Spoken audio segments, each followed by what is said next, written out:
গরম ভাতে বিলাই বাজার, উচিত কথায় মাওই বাজার। গ্রাম অঞ্চলে এরকম একটা প্রবাদ বাক্য আছে কিন্তু ভাইয়া। আমি যখন কিছু উচিত কথা বলি তখন অনেক মানুষের কষ্ট হয়, অনেক মানুষে মনে করেন আমাকে নিয়ে সমালোচনা বিভিন্নভাবে করতে থাকে।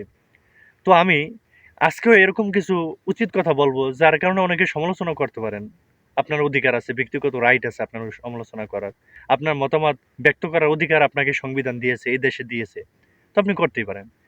তো আমি বলতে চাই সাকিব আল হাসানের এই যে একটা পোস্ট, যে পোস্টে শেখ হাসিনাকে মনে করেন যে উইশ করেছেন, এই পোস্টের কারণে মনে করেন অনেকে তেলে বেগুনে জ্বলে উঠছে, স্বাভাবিক ব্যাপার। কিন্তু আপনারা দেখবেন এই সাকিব আল হাসান 2024 সালে শেখ হাসিনার জন্মদিনের কিন্তু উইশ করে নাই। 2025 সালে আইসা কেন করলেন? একটা কি ব্যাপার আছে না? এবং এই সাকিব আল হাসান যখন আওয়ামী লীগ থেকে নমিনেশন নিলেন, এমপি হইলেন, 7 মাস তার এমপির বয়স। কিন্তু সাকিব আল হাসান সম্পর্কে এমন কেউ দেখাতে পারবে না যে তিনি এই ক্ষমতার দোহাই দিয়ে এমপি হয়ে ক্ষমতার গরমে মানুষের উপরে জুলুম, অত্যাচার, নির্যাতন, আত্মসাৎ করেছেন টাকা। এরকম কোনো রেকর্ড আজ পর্যন্ত সাকিব আল হাসান সম্পর্কে কেউ বের করতে পারে নাই, আশা করি পারবেও না। কারণ তিনি অন্ততপক্ষে এই এমপির গরম দিয়ে, এমপির ক্ষমতা দিয়ে তিনি এখন পর্যন্ত কোনো অঘটন, এখন পর্যন্ত কোনো অন্যায় অবিচার করে নাই। এই 7 মাসের অধিকাংশ সময় তিনি দেশের বাইরে থেকে তারপরে ক্রিকেট চালিয়েছেন, তার নিজস্ব ব্যস্ততায় তিনি ছিলেন।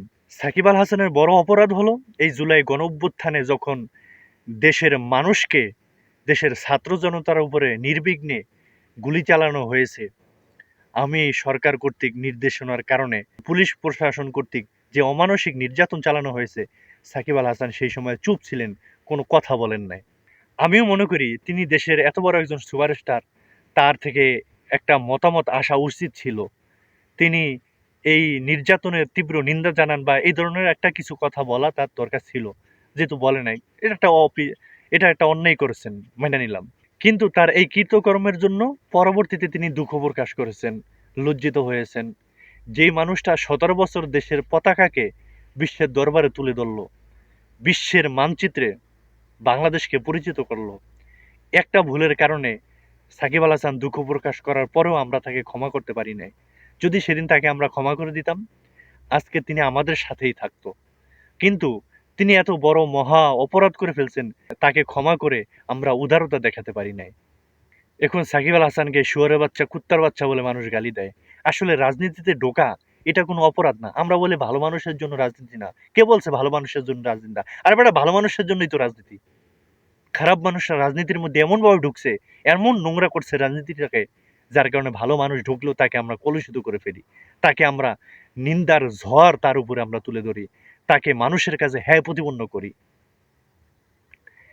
এই সাকিব আল হাসান যখন দেখলেন যে না, ক্ষমা চেয়ে দুঃখ প্রকাশ করেও কোনো লাভ হলো না, তখন আর কি করার আছে? তখন যেই পথের কারণে তাকে এই করুণ পরিস্থিতির মধ্যে পড়তে হলো, সেই সাকিব আল হাসান শেখ হাসিনার জন্মদিনে উইশ করে বসলেন।